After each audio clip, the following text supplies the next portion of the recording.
Hello, good evening, and happy Wednesday. I hope everyone had a relaxing day Monday. I know some people were off, some people were not. I don't really celebrate holidays too much for real. Um, Pretty much like they get depressing with people. I'm not saying with me, but they get depressing with, people and people feel some kind of way and all of that. So I'm glad that that holiday is over with. The topic I want to bring to you today may be a part one and two because this phone does what it wants to do at times. This is for the lazy ladies. So there's been, of course, on social media, Facebook, Twitter, Instagram, everywhere, where Ashanti and Nelly have gotten reconciled after so many years and all of that. Um, while that's great and all, um, I just want to bring forth a different topic. So, when it comes to a man and when you're dating in a relationship, as women, we have a tendency to open our hearts to people. And I want to come to you because this is for the women. This is the women who've been a ride or die chick in their um, relationships, loving, full of love, everything, and they still have gotten the short end of the stick. Even if you haven't gotten the short end of the stick, you have been in relationships where you are knowingly a rebound. A rebound relationship starts. I consider what a rebound is when somebody just got out of a relationship and they jump right into something else. And they jump right into something else, not healing what those past hurts and pains were with the previous relationship. In turn, this may be ladies and gentlemen. I may be addressing to both of you. Whoever's watching it, that's who I'm talking to you. Um, you may enter into relationships when you're unknowingly a rebound and you don't know that you're a rebound. That person may not know you're a rebound, but internally they might not. So, with that being said, be careful. There are people out here who are bleeding and they involve themselves in relationships when they shouldn't be in any. They should be alone by themselves, healing, self, doing a self check, a heart check, a mind check, and all that check. They should not be dating nobody. And I want to tell you my experience with this. Um, Now, as far as myself, I've been in relationships where I was unknown. Well, I dated someone who I entered her, started dating into a relationship with a person. I was ready to settle down and build support and all of that. And this person just got out of a relationship, really a long term relationship. And this person was still in yet dating, and they shouldn't have been dating. They should have been healing somewhere in the corner by themselves. But I fell for this person. We met, we clicked, all of that. I was supportive with his kids, not child support. I'm just saying, like, I accepted his kids as my own. My girls accepted his kids as his own. I supported him when it came to ministry, as far as, what engagements he needed to be at, things like that. But it came naturally. I wasn't trying to be picked. None of that. It was just things I did, for him because I really liked them and I grew to love this person. Um, I feel like I'm not to my own horn, but I feel like I was everything in that relationship that a man would like to have in a relationship. At least that's what I thought. Um, so we weren't together not even a year, but I'm 43 years old at the time. I'm 32. Um, I'm not no person that don't pay attention to detail. I pay attention. Pay attention to how a man acts, how they don't act, all of that. I pay attention. Some people think that I don't. I be paying attention. You can look and walk in a room. I already looked you over before you approached me. So that's how much attentive I am when it comes to people. With that being said, I had I discerned that, he was not over his previous relationship. Because, see, you got to pay attention to that. They talking about the ex all the time. Or you may do something that might remind them of their ex. And it's like, oh, you acting just like so-and-so. And you're like, what? Um, things like that. You pay attention to. And I would listen and, I would say different things. Or they'll bring up like, oh, see what this person did? Look, I got emails, I got this, I got that. Let me show you all this paperwork and information of what I found and all that kind of different stuff. And when you hear somebody talk about their ex a lot, you setting yourself up to be disappointed. You setting yourself up to be disappointed and hurt. Because you want this person, you love this person, you care for this person, but that person's still stuck on their ex. And some people you meet, and I'll tell you my story, met them the previous year, the following year, by June we split. We parted company. He gave me some little piss poor excuse as to whatever, and we parted company. I'm just like, let me give another go. Let me just make sure. And he's like, oh, well, we could be friends. I'm like, no, I'm not trying to be friends. I'm not friends with somebody who I really love and care for and want to be with. I'm not going to be doing that. We parted ways. We went our separate ways. June, part of June, July, August, September, October. I'd say 5 months I left my cell phone the very same number.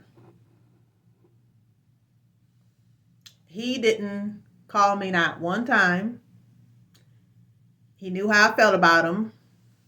Never called me. Didn't text me. A messenger, text message, nothing.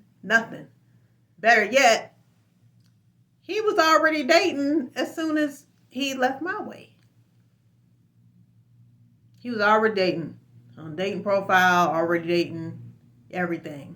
He wasn't checking for me. He wasn't thinking about me. None of that. And I'm sitting up here, I'm upset, heartbroken, and he ain't checking me one time. And I consider him a friend initially when we first started off. Never checked on me. Like nothing. You hear me? Like nothing. Not at all. Nothing. He just disappeared off the face of the earth. That was 20. Yeah, that was in the 2000s, middle 2000s. Then I saw a friend of his at the store the following year saying he was getting married. I'm like, what? So I said, congratulations. And, went about my way. And, from then on, that door was shut. We went our separate ways, all of that. He married another woman. Now, the previous year, we split in June. He married that woman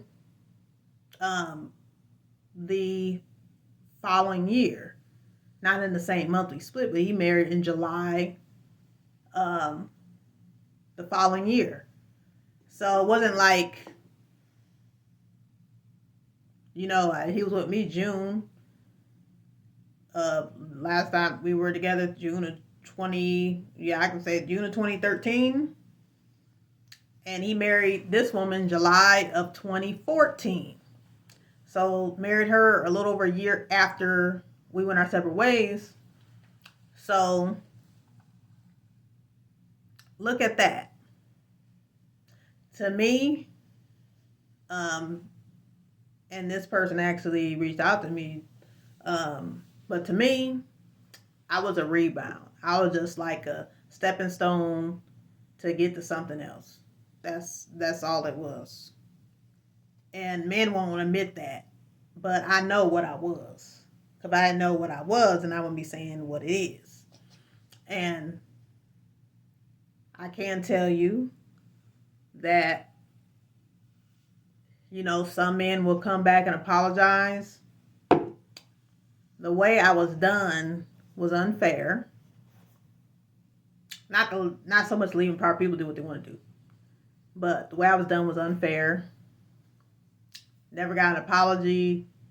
Nothing from this person at all. I was hurt, distraught, didn't care, nothing. At all, nothing. With that being said, that was 2013. June 2013. 10 years later,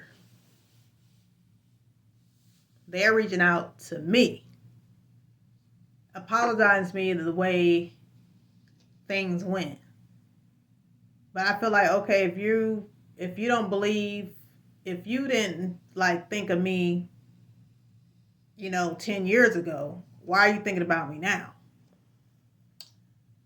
An ex reaching out to you is not a flex.